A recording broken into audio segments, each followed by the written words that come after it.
로마서는 로마 교회를 향한 바울의 편지입니다. 로마 교회의 배경을 좀 이해해야만 사실 이 로마서, 로마 편지, 로마 교회를 향한 이 편지를 이해할 수 있습니다. 이미 저희들 지금 23번째인데요. 앞부분에서 쭉 제가 여러 번 반복도 하고 또 말씀으로 나눈 내용이긴 한데 다시 한번 다시 저희도 좀 정리를 해보고자 합니다. 그 중에 특이한 것은 로마 교회는 다른 초대교회와 다르다라고 말씀드렸죠. 사도가 세운 교회가 아니라고 말씀드렸습니다. 아닐 가능성이 굉장히 높습니다. 사도가 세우지 않은 초대교회란 의미는 전통성이 없을 수 있다라는 것입니다. 왜냐하면 사도는 예수 그리스도의 삶과 죽음과 부활을 직접 본 사람들입니다. 대부분의 초대교회는 그 사도들이 세운 교회들인데 로마 교회는 그렇지 않을 가능성이 굉장히 높습니다. 어찌 보면 정통성이 굉장히 부족한 교회인 것이죠. 잘 생각해 보니까 저는 우리 연동교회와 좀 비슷하다는 생각이 들었습니다.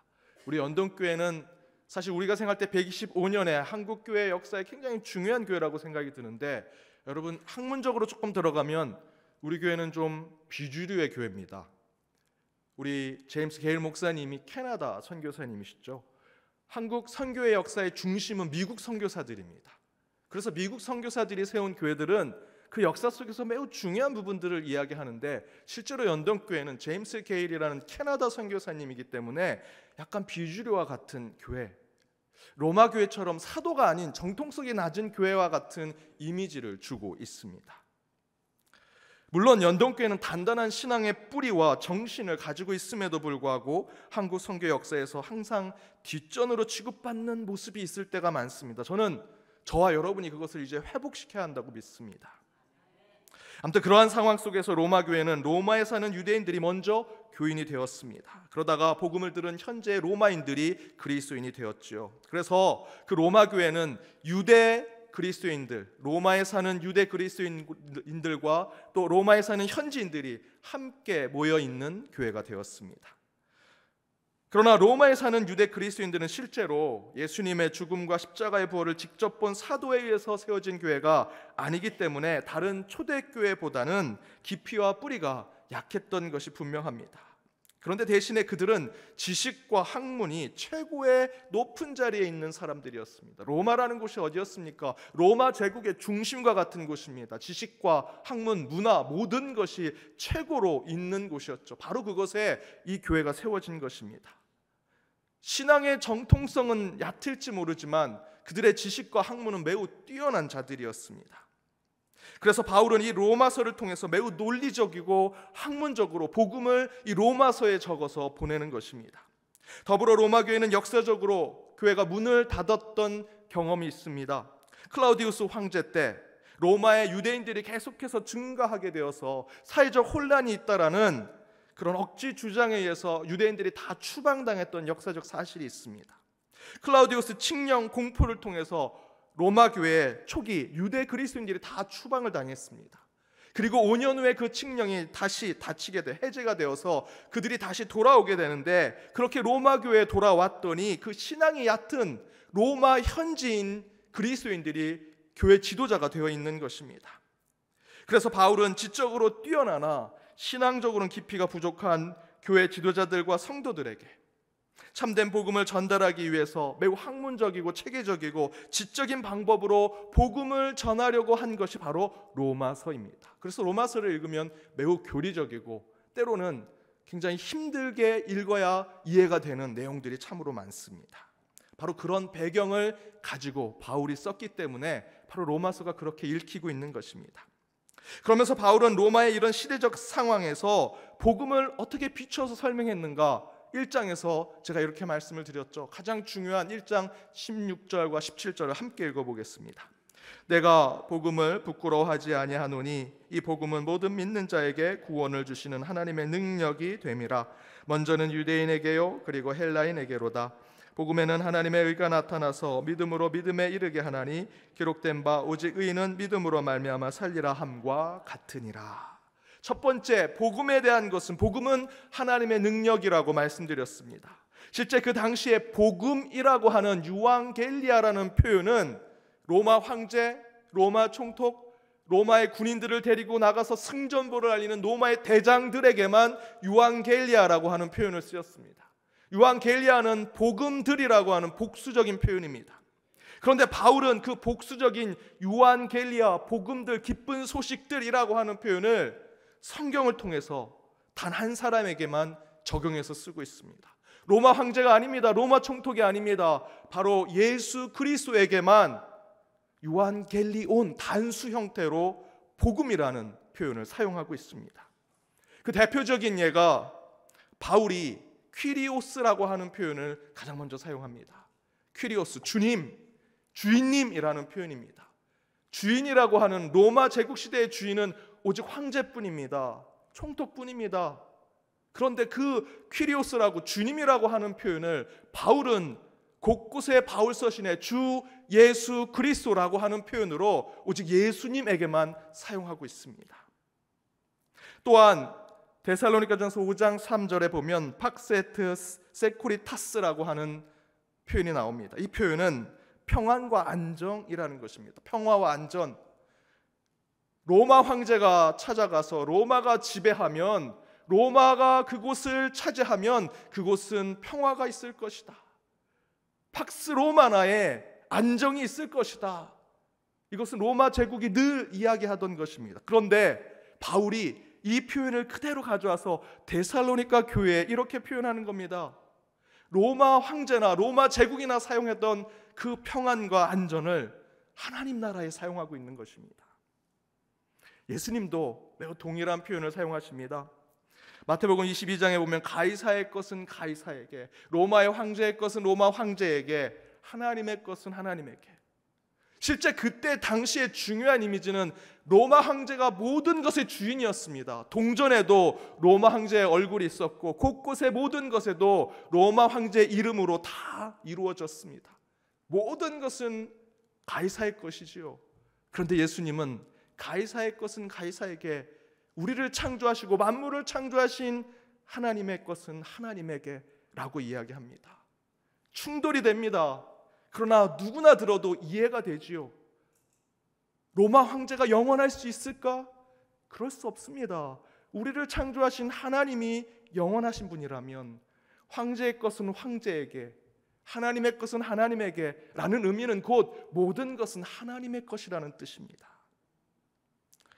이것은 당시의 황제의 능력, 절대 권력자의 힘, 그 정도의 능력이 있어야 복음, 기쁜 소식이 우리 가운데 적용될 수 있다라고 생각하는 시대를 살았던 것입니다. 그런데 바울은 그런 능력이 전혀 없어 보이는 예수님에게 그것을 적용하고 있습니다. 그러면서 로마 황제는 제도와 명령, 계급에 따라서 로마의 질서를 잡아냅니다. 로마의 능력을 허락합니다. 로마의 윤리와 도덕을 세웁니다. 로마의 지식을 온전히 세우려고 합니다. 그러나 실제로 그 로마의 역사는 더욱 무질서해 가지요. 그리고 비역사성을 가지게 됩니다. 비역사성이란 단절된다는 것을 이야기합니다. 권력의 싸움의 장이 된 로마의 그 땅은 서로 죽고 죽이는 곳이 되어서 오래 가지 못하고 역사 속에서 사라지게 됩니다. 그러나 예수가 공생애로 이 땅에 선포한 하나님 나라, 복음, 곧 그 하나님의 능력은 보이지 않는 사랑에서부터 시작됩니다. 눈에 안 보이지만 믿음에서부터, 눈에 안 보이지만 소망에서부터, 우리 손에 잡히지 않지만 하늘나라의 윤리와 하나님의 정의로부터, 그리고 최종적으로는 그것으로 하나님 나라를 세우는 곳에 온전한 능력이 있음을 바울은 선포합니다. 보이지 않는 하나님의 능력이 진정한 복음이 되면서 이 세상은 더욱 새롭게 되고 더욱 높은 그 하늘나라의 윤리를 통해서 이 땅이 의롭게 변화될 것이라고 우리는 이제 꿈꾸게 된 것입니다. 그리고 그 땅은, 그렇게 선포된 곳은 역사적 연소성을 가지고 있습니다. 여러분, 그 증거가 무엇입니까? 지금 여러분들이 있는 이 교회입니다. 2000년 전 로마 제국에 수많은 영광이 있었죠. 권세가 있었습니다. 많은 유물을 가지고 있었습니다. 그 로마 제국이 지금도 남아 있습니까? 그곳에 곳곳에 로마에는 로마 교회가 있었습니다. 주변에 가정교회들이 있었습니다. 초대교회들이 있었습니다. 그 교회들 몇 년이 안 가서 다 사라질 줄 알았는데 그 교회는 지금 어떻게 되어 있습니까? 세계 곳곳에 곳곳에 퍼져 있습니다.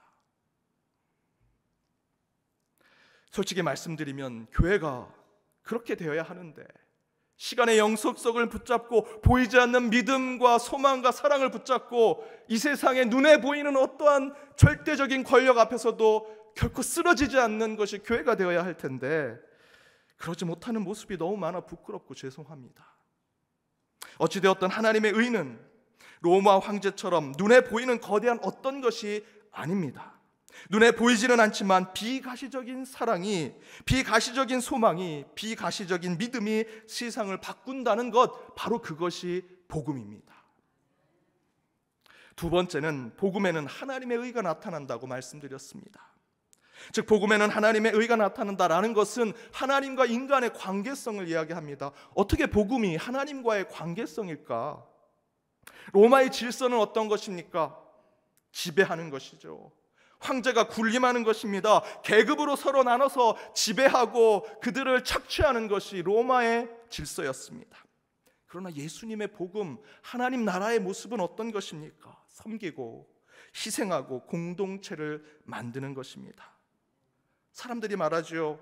섬기고 희생하고 공동체로 이 나라가 운영될 수 있을까 의심합니다. 그래서 교회도 예전에는 절대 권력의 담임 목사에게 모든 정권을 주어 운영하게 했습니다. 그러면 잘 돌아갈 것이라 생각했습니다. 돈 많은 장로 한두 분, 돈 많고 헌금 많이 한 성도 한두 분으로 교회를 운영하려고 했던 때도 있었습니다. 그렇게 사람들은 누구 한 사람이 독재하기를 원했습니다. 로마 제국의 정책, 로마의 우상들, 로마의 질서처럼 그렇게 돼야 세상이 잘 돌아갈 것이라 생각을 했지요. 더불어 교회마저도 그렇게 될 것이라 생각했습니다.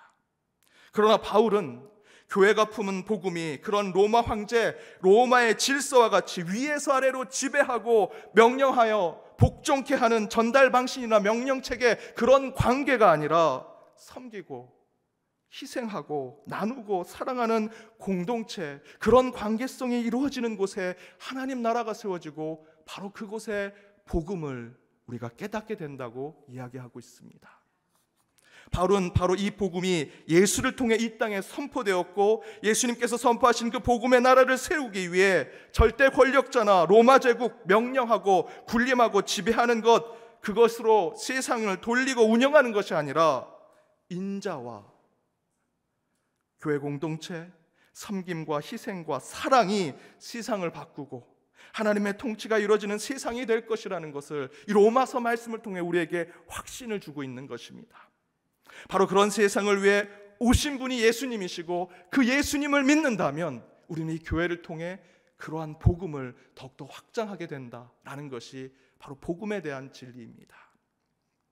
바로 바울은 이렇게 복음을 설명하고 그것을 이루기 위해서 로마 교회가 로마 제국, 로마 황제, 로마의 질서, 그 우상들에게 대항해요 복음을 바로 세워 신앙을 지키고 교회를 지키는 바라는 마음에서 이 로마서를 로마 교회에 보냈습니다. 그러면서 그렇게 1장 앞에 복음을 설명한 이후에 그 17절 이후 18절부터 무엇이라 이야기합니까?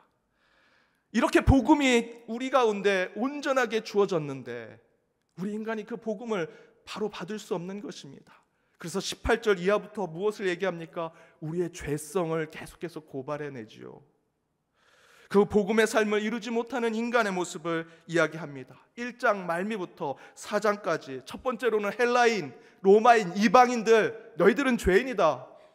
유대인들, 너희들은 이방인이 죄니까 아닐 거라 생각하냐? 아니다, 너희도 죄인이다. 마지막에는 모든 인류는 복음을 복음대로 받을 수 없는 죄인임을 바울은 설명합니다.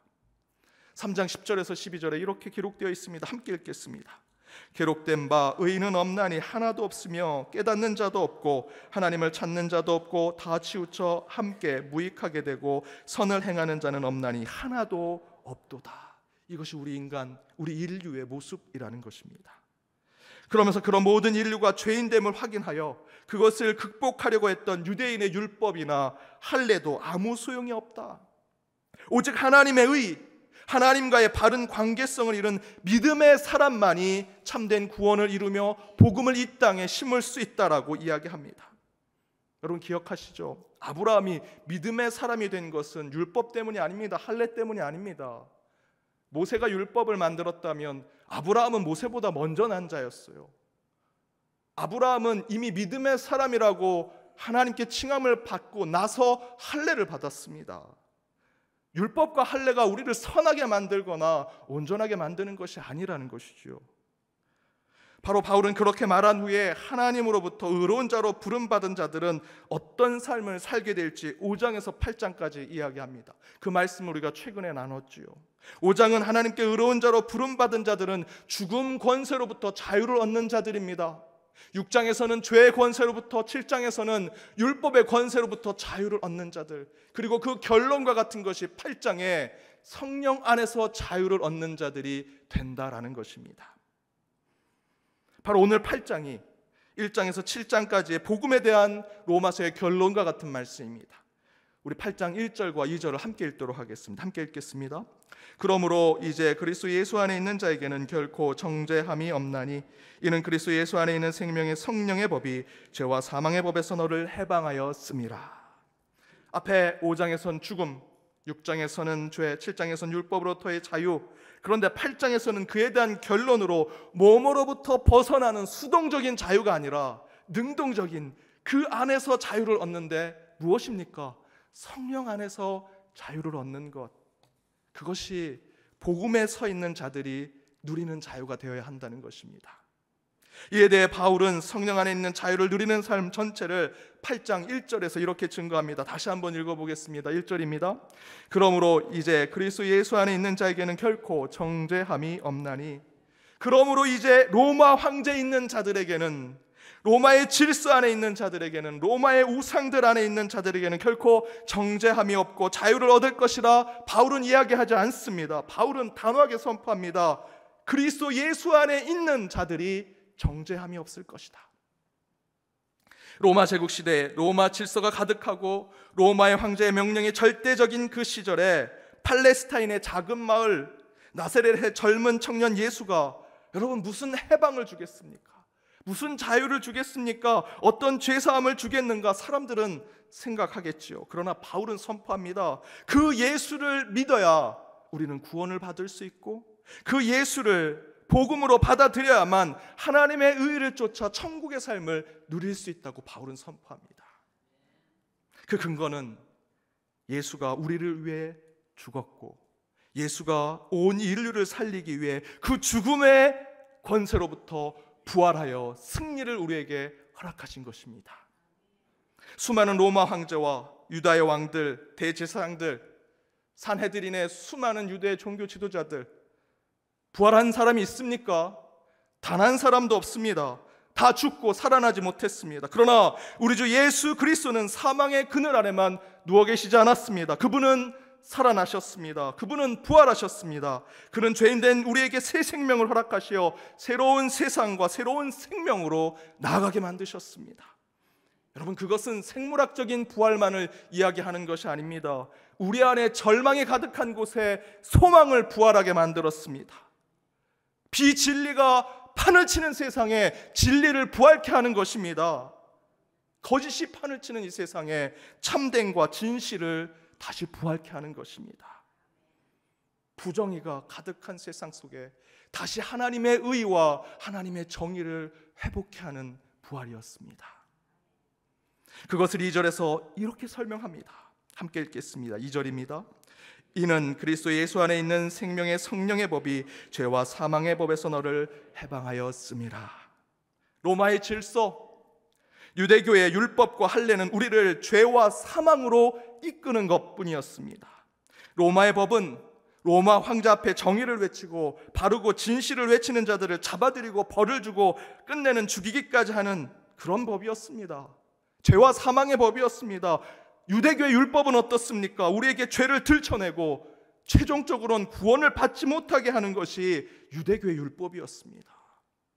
그러나 이제 우리를 위해 섬김의 증거, 희생의 본, 사랑의 확증을 보여주신 예수 그리스도 안에 있는 생명의 성령의 법이 우리를 로마의 질서, 유대교의 율법에서 우리를 해방하여 복음의 자유를 허락했다라는 것입니다.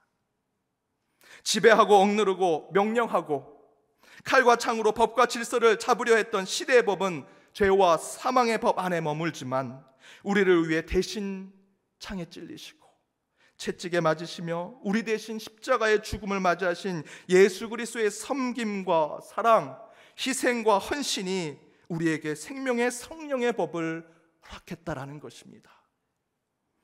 우리는 바로 그 생명의 성령의 법으로 참 자유와 평안을 얻은 자들입니다. 이런 바울의 신학적인 설명을 좀 더 쉽게 여러분에게 이해를 드리기 위해서 저의 예화를 죄송하지만 말씀드리겠습니다. 저희 아버지는 월남전을 참전하셨습니다. 월남전은 여러분 아시는 것처럼 그때 고엽제를 뿌려서 많은 분들이 관절 같은 데 큰 문제가 있습니다. 저희 아버님도 무릎에 고엽제로 인한 장애 등급을 받으셨습니다. 지금은 아니지만 초기에 그 장애 등급을 받아서 장애인 주차에 차를 댈 수 있었습니다. 그래서 주차할 때, 특별히 설이나 추석 때 아주 차가 많을 때 저희 아버지 차를 타고 가면 그 복잡한 주차장에서 가장 편한 곳에 주차를 할 수 있었습니다. 얼마나 편한지 모릅니다. 저는 두 다리가 멀쩡하지만 저희 아버지께서 운전하는 그 차를 타고 가면 아버지께서 전쟁에서 희생하신 그 아픈 다리 때문에 저와 저의 가족은 편안한 혜택을 보게 되었습니다. 원래 우리는 죄와 사망의 법에 묶여 살아야 할 존재인데 우리 예수님이 희생하고 헌신하고 죽기까지 복종하심으로 우리의 수고와 우리의 노력이 있지 않음에도 불구하고 우리는 자유를 얻게 되었습니다. 우리는 생명을 얻게 되었습니다. 바로 그것이 생명의 성령의 법이라는 것입니다. 저희 아버지의 월남전 희생으로 작게는 저희 가족이 편안한 곳에 주차해서 특권을 얻게 되었지요. 더 크게 본다면 우리 아버지의 세대들의 희생으로 우리가 자유가 보장된 이 대한민국에 살게 된 것입니다. 자녀된 우리는 어떤 수고와 노력을 한 것이 없습니다. 총 한 번 든 적이 없습니다. 저는 군대를 면제받아서 잘 모르겠습니다. 저희 아버지가 제일 실망하십니다. 그러나 우리는 그 편안한 삶을 누리고 행복과 자유를 누리며 살아가고 있습니다. 왜 그럴까요? 우리 아버지들이 섬김과 수고와 죽음을 불사하는 희생으로 그것이 가능하게 된 것을 저는 압니다. 바로 그것이 예수 그리스도와 우리를 관계하는 것으로 비유해서 본다면 그것이 생명의 성령의 법이라는 것입니다. 그것은 바로 우리 예수님을 통해 우리가 경험하는 것 아니겠습니까? 수천 년 동안 로마의 법, 유대계 율법 같은 것들이 자유를 주겠다, 우리에게 새 생명을 주겠다 말해왔지만 그렇게 말한 황제들, 수많은 나라들, 수많은 세상의 질서들 다 패망하고 쓰러지고 사라졌습니다. 그러나 바울이 증거한 상대적으로 보면 너무나 보잘것없고 나약해 보이는 생명의 법은 2000년 동안 교회의 역사를 이끌어 왔습니다. 생명의 성령의 법을 통해서 복음이 곳곳에 전해질 때마다 그곳에 새 생명이 자랐고요, 그곳의 역사는 변화되게 되었습니다. 여러분, 그렇다면 우리는 어떤 법을 붙잡아야겠습니까? 사랑하는 여러분, 우리는 여전히 죄와 사망의 법과 성령의 생명의 법이 우리 안에 존재합니다. 내적으로는 육체의 소욕과 성령의 법이 우리 내면 안에 있죠. 매번 싸우지 않습니까? 오늘 비가 오는데 수요 예배 가야 될까 말아야 될까? 외적으로는 힘과 권세, 물질과 돈으로 세상의 질서를 만드는 것과 눈에 안 보이는 하나님의 공의와 사랑으로 세상을 바꾸는 것이 끊임없이 세상 속에서 싸우고 또 싸우고 있습니다. 그 안에서 적어도 이 물질 만능 시대, 힘과 권세만 있으면 하나님과 상관없는 삶을 살아가고 하나님과 상관없는 교회를 이끌고 하나님과 상관없는 신앙생활을 하는 그런 이 시대에 하나님의 자녀로 거룩한 자로 부름받은 저와 여러분 성도로 여러분이 이곳에 계신다면 이제 생명의 성령의 법을 붙잡고 오직 예수만을 위해 사는 저와 여러분이 되어야 할 것입니다. 더불어 우리 교회도 세상의 법, 세상의 질서에 물들지 아니하고 오직 복음을 보수하는 연동교회가 되어서 탁한 세상의 소금과 빛의 역할을 감당하는 교회가 되기를 바랍니다. 어떤 법을 붙드시겠습니까? 성령의 생명의 법을 붙들고 늘 넉넉한 승리를 하시는 저와 여러분, 우리 연동교회가 되기를 주님의 이름으로 축원합니다. 우리 함께 먼저 기도하기 위해 기도 제목을 나누기를 원합니다. 오늘 말씀을 생각하며 기도합니다. 그러므로 이제 그리스도 예수 안에 있는 자에게는 결코 정죄함이 없나니 이는 그리스도 안에 있는 생명의 성령의 법이 죄와 사망의 법에서 너를 해방하였음이라. 저와 여러분, 세상에 살지만 하나님을 인격적으로 만나 주의 자녀로 고백하여 천국의 삶을 사는 저희가 이제 생명의 성령의 법을 허락해달라고 기도하기를 원합니다. 물론 생명의 성령의 법이 우리 가운데 있습니다. 그러나 여전히 우리 안에는 죄와 사망의 법도 함께 있음을 깨닫길 바랍니다. 우리 안에 세속의 힘, 세속의 권력과 돈과 물질로 덧칠된 죄와 사망의 법을 이겨내고 너무나 보잘것없고 나약해 보였지만 지금까지 살아계셔서 우리에게 부활을 경험케 하시는 예수 그리스도의 생명의 성령의 법을 붙드는 저와 여러분이 되기를 원합니다. 그 보잘것없어 보이는 십자가 위에 예수님께서 새 생명의 능력이 되심을 우리는 믿습니다. 주님, 눈에 보이는 세상이 아니라 눈에 보이지 아니하는, 그러나 분명히 살아계시는 우리 주 하나님만을 믿고 신뢰하며 생명의 성령의 법대로 살아가기로 다짐하며 기도하기 원합니다. 주여, 우리에게 성령의 생명의 법이 우리를 지배하게 하여 주옵시며 이를 통해 눈에 보이지 않는 것 가운데 소망과 믿음과 사랑의 삶을 세우게 하여 주옵소서. 그리하여 세상에 넉넉히 이기는 자, 선으로 악을 이기는 자들 되게 하여 주옵소서. 오늘 말씀을 생각하시면서 함께 주여 한번 외치고 기도하도록 하겠습니다. 주여, 주님 이 시간 함께 임재하여 주옵소서. 말씀 가운데 서기 원합니다. 생명의 성령의 법이 우리를 지배하길 원합니다. 주여, 이곳에 임재하여 주옵소서. 생명의 성령의 법이 우리를 지배하게 하여 주옵소서. 죄와 사망의 법이 우리를 여전히 묶고 있습니다. 우리를 붙들고 있습니다. 우리를 지옥으로 끌고 가고 있습니다. 우리를 악의로, 저희들 불의의 세계로, 부정한 세계로, 거짓의 세계로, 진실하지 않은 곳으로 우리를 이끌어가고 있사오나 우리 주님께서 저희를 생명의 성령의 법으로 이끄셔서 우리의 길을 인도하여 주옵소서. 주의 자녀로 고백하여 천국의 삶을 사는 자녀로 저희들의 서는 우리에게 오직 주님께서 그 십자가의 길을 인도하여 주옵소서. 죄와 사망의 법을 이기게 하여 주옵소서. 저희들 주님 손으로 악을 이기는 자들 되게 하여 주옵소서. 눈에 보이지 않는 분명히 살아계신 예수 그리스도를 붙들고 살아가는 심령들 되게 하여 주옵시며 그 가운데 오직 주님이 원하시는 길을 걸어가게 하여 주옵소서. 주여, 말씀 가운데 결단하며 나가는 심령들 가운데 그 뜨거운 마음에 오직 걸어오신 예수 그리스도를 만나게 하시며 오직 주님을 통해서 저희들의 삶의 결단이 있게 하여 주시옵소서. 주님의 성령의 생명의 법으로 저희들 세상에 넉넉히 이기는 자들 되기를 원하오니 저희의 법이 오직 죽음과 사망의 법에 묶이지 않게 하여 주옵시며 생명의 성령의 법에 묶여 살아가는 저희들의 심령들이 되게 하여 주옵소서. 주여, 이곳에 임재하셔서 말씀 가운데 결단하여 오직 주님의 능력을 힘입고 나가는 심령들 되게 하여 주옵소서. 주여, 임재하여 주옵소서. 말씀 가운데 임재하여 주옵소서. 저희와 함께 하여 주옵소서. 반드시 승리하는 자 되게 하여 주옵소서. 물질의 죄를 지배받지 않게 하여 주옵소서. 세상 권세에 지배받지 않게 하여 주옵소서. 눈에 보이는 힘과 눈에 보이는 물질에 흔들리지 않게 하여 주옵소서. 눈에 보이지 아니하시는 부활하신 예수 그리스도와 함께 사는 자들 되게 하여 주옵소서. 우리를 십자가에 못 달게 하시며 그것에 다시 새 생명으로 바꿔서 보이는 보이지 않는 하나님의 사랑의 능력을, 보이지 않는 믿음의 능력을, 보이지 않는 주님 소망의 능력을 붙들고 죄를 나가는 심령들 되게 하여 주시옵소서. 우리 연동교회가 그 보이지 않는 하나님의 능력 가운데 절망을 소망으로 바꾸게 하여 주옵소서. 부정함을 정의로 바꾸게 하여 주옵소서. 거짓을 진실로 바꾸게 하여 주옵소서. 임재하시고 우리는 기도로 말할 수 있음을 깨달으니 주여, 임재하여 주옵소서. 저희를 새롭게 하여 주옵소서. 거듭나게 하여 주옵소서. 저희를 변화시켜 주옵소서. 우리 연동교회의 속매 빛과 같은 이 타락하고 혼탁한